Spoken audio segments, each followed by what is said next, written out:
I believe by now many people have seen the disgraceful interview Mr. One Face, Double Face, Mr. Stomach Infrastructure had with Hassan, where he denied his own words. He underestimated the stage and believed he could use it to shine and brag, but little did he know that he had met his Waterloo. I was shocked to see Bwala repeatedly deny a video of him making several derogatory statements against the same government he now works for. It is typical of many Nigerian politicians who only care about themselves and will sell their shame to the devil when it suits their interests. I am now beginning to think that Tinubu appointed people like Bwala, Rano, and the FCT minister into his government so they could one day eat their own words. While Rano continues to do his cho-cho-cho all around, his days are numbered. That is, if he cares, because he's gotten what he wants. Still, the god of Nemesis is always alive to do his job.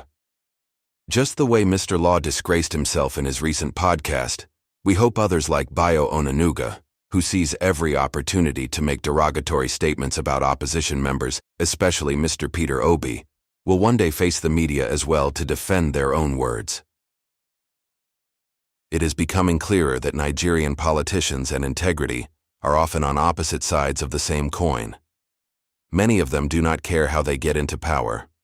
What matters to them is the gains that lie ahead. Bwala probably thought he could bully Hassan the way some politicians bully certain Nigerian journalists who collect brown envelopes and are afraid to ask real questions. Their main job seems to be organizing media chats with ministers, especially in the FCT, where the narrative is tightly controlled and journalists are even shut down when they try to push further.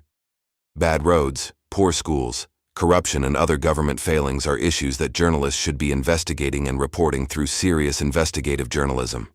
Instead, Nigerian journalists often wait for social media content creators to break stories before jumping on them, and sometimes even twist the narrative.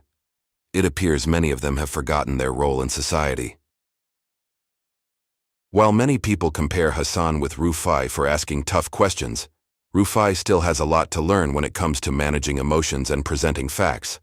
Rather than present facts or verify them beforehand, Rufai sometimes ends up demanding facts from his guest, which can give the impression that he did not do enough homework. At times, he tries to push the audience toward his narrative, and when they resist, he becomes emotional. Seyun, on the other hand, usually knows the right questions to ask, but sometimes he appears cautious with his guests and allows them to bully their way out of direct answers without pressing further with follow-up questions. Abadi often presents himself like a cat that believes he is a lion. He relies heavily on his degrees and age when making arguments and sometimes gives the impression that he knows it all. He frequently quotes laws in a country where many leaders do not even obey the law.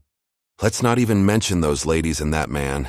Let me not mention his name in TVC, who often believe Nigerians are fools when they try to twist facts and argue like their brain is under their foot. As the 2027 elections draw closer, I expect we will see more of these embarrassing public outings from supporters of this clueless regime, especially some youths who loudly beat the drum of support for a system that continues to take away the pride and dignity of Nigerians.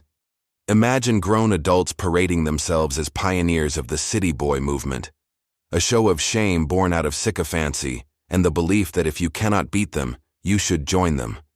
But they forget that all that glitters is not gold, and you can't eat your cake and still have it.